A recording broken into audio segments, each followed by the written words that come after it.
In this video, we are going to discuss about the 5 levels of entrepreneurship.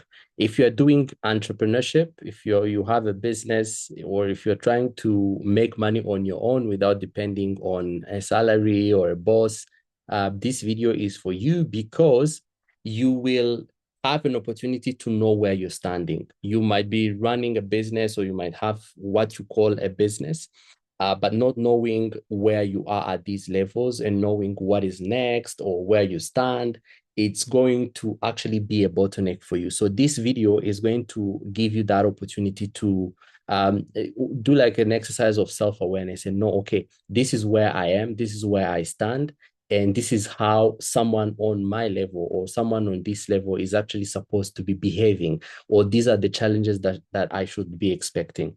So let me go ahead and share my screen so that you can just be with me, see what I'm seeing. And yeah, so let let's get started.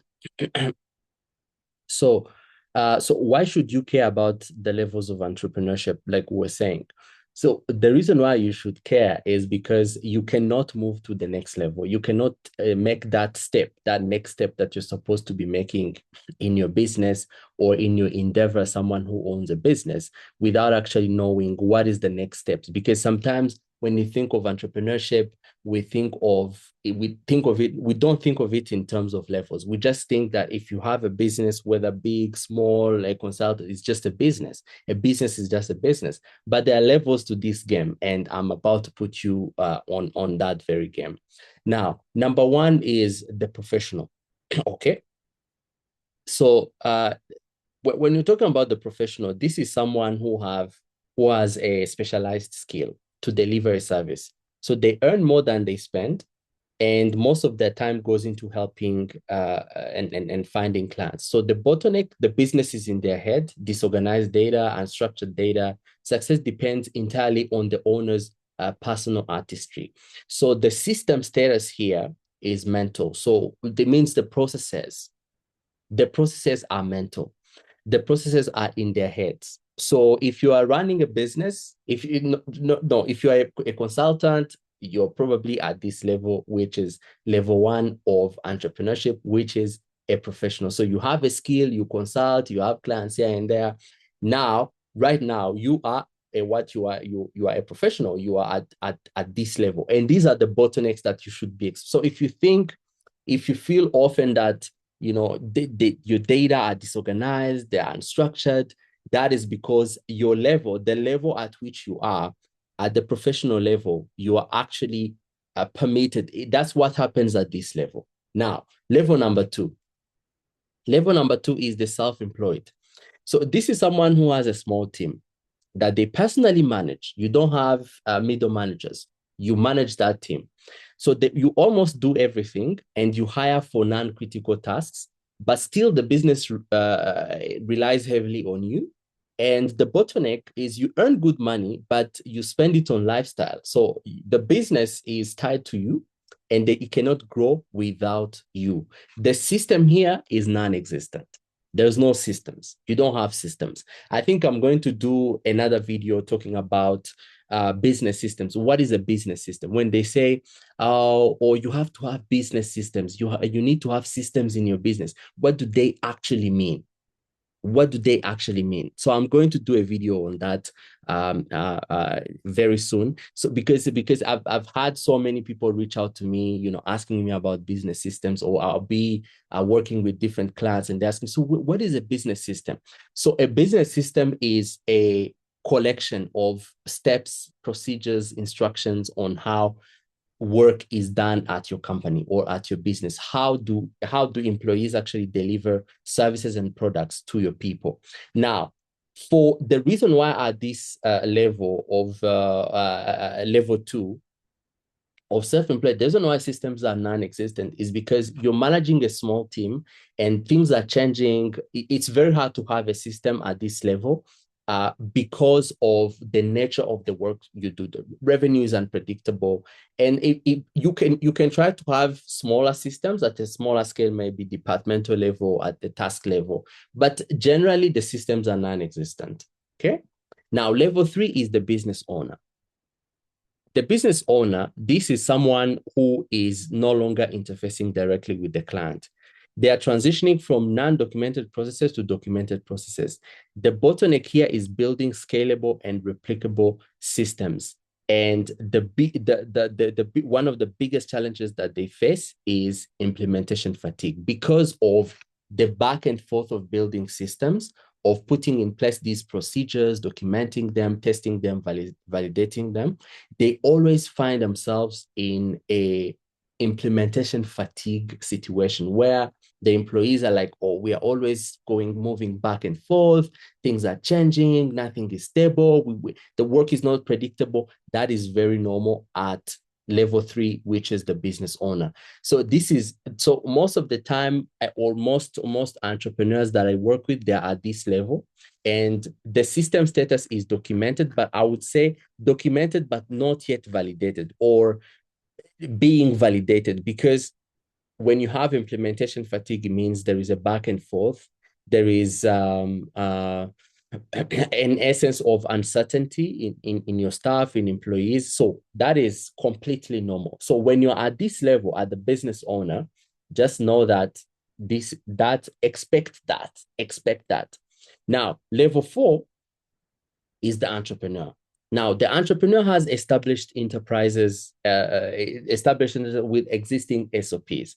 So they are working to scale through partnerships and distribution. They are building, and then the bottleneck is building scalable and replicable systems. So at this level of entrepreneur, the systems are documented. Everything is seamless. Everything is moving forward. Things are moving smoothly. Now, the next step is to actually scale those systems and make them replicable. You had a branch in Kigali. Now you're opening a branch in Nairobi. You're opening a branch in Accra. You're opening a branch in South Africa or anywhere else out of the continent of Africa. But at this level of entrepreneur, the bottleneck you should expect, or the biggest challenge you should expect, is to build replicable systems. Can you build systems here, or ways you run your company in such a way that if you bring it to Nairobi, if you bring it to Kenya, it's actually going to work. It's going to be adaptable. It's going to be, people are going to produce the result that you're producing in your home country. So the systems are documented, but they are in the process of being transformed into scalable systems. So that is the entrepreneur level. Number 5 is the founder level. So these are the vision. So at this level, you are the visionary architect. They offer direction and strategy.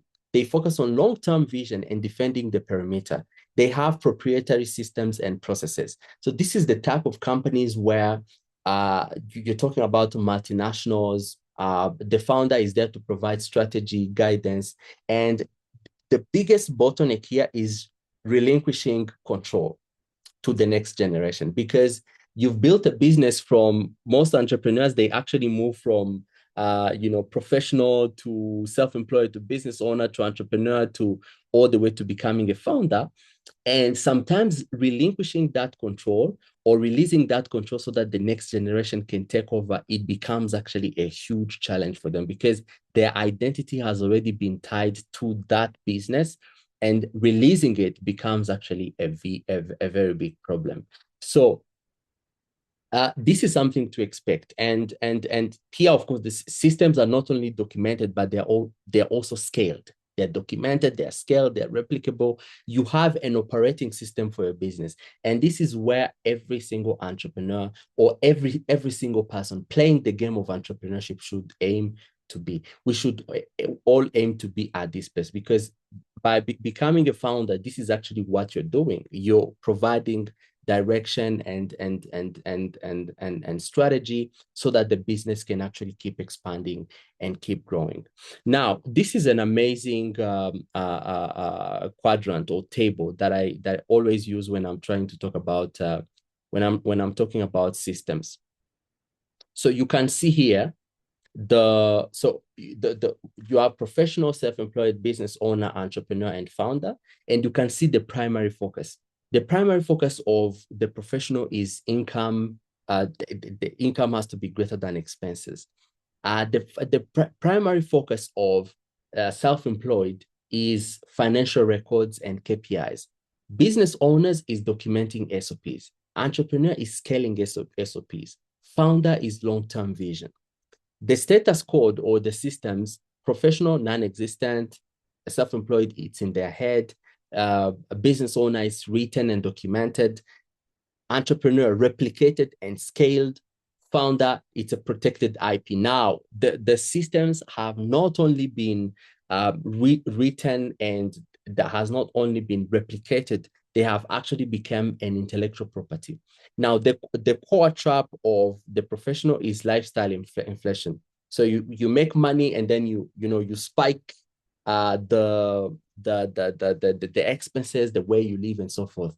Self-employed, core trap is the trusted circle of dependency, whereby they don't want to scale the team. They just feel like, okay, this is a small team. This is my team. I'm not going to expand. I want to remain with people that I trust, that I've worked with for over sometimes 5 years or so. Business owner, the core trap is implementation fatigue. The reason why I explained it, because of the back and forth of writing and documenting, you find yourself in a situation where it creates a fatigue for employees and so forth.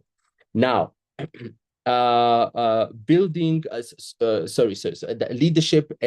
So the core trap on entrepreneur is leadership ceiling, and then on the founder is detachment. So detaching yourself from the business. The reason why the core trap of entrepreneurs is leadership ceiling is because at this level, when you are replicating and scaling systems, you have to build leaders. You have to train managers. You have to start thinking of, how do I take all the lessons that allowed me to move from a professional to a self-employed, to business owner, to entrepreneur, all the way to becoming a founder. How do I develop managers? How do I develop people, the talents that are actually going to help me? So the key activity of a professional is seeking clients. Self-employed, hiring staff. Business owner, designing workflows. Entrepreneur, building distribution.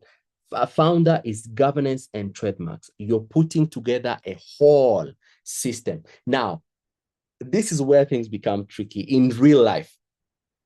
You find that you will have business owners that are still operating like professionals. They still have the trusted circle of dependency. They don't want to move to writing and documenting SOPs. You have entrepreneurs who are still operating like self-employed or business owners. They don't know that they are at a step where they have to scale SOPs, they have to replicate and scale them, they have to train managers, and they have to build distribution. And this is what my consulting process, or our consulting process, actually helps you with. It helps you with understanding the level where you are, first of all, and also helping you behave accordingly. Do what you're supposed to be doing at that level. Most people I work with, they're at the business owner, entrepreneur and founder level. But most people don't know that actually, for instance, when you talk about founders, you have people who have scaled companies, they have multinationals, long-term vision, protected IP. No, they have long-term vision, but still, they're still acting as the strategic they're acting like, they're providing strategy and long-term vision to the business, but they don't have protected IPs. They're not detached to the business yet, and then they don't have a proper governance and trademarks. So all of these are services that we offer to different people. So helping you develop systems that actually are going to help you, because everything here revolves around systems. If your code is documented and well written, it's easy to replicate it and turn it into an IP, which most of the time it's a software, it's an infrastructure that you develop and so forth. So let me know in the comments, which level are you actually? So go ahead and tell me, the level where you are, because I'm curious to know. And I believe this was a one of those videos that helps you think. And once you know the level where you are, you can actually go ahead and behave the same way. So I'm looking forward to, hearing your thoughts and ideas in the comments. And please, if you find this valuable, subscribe, share it with your colleagues, and I'll see you in the next one.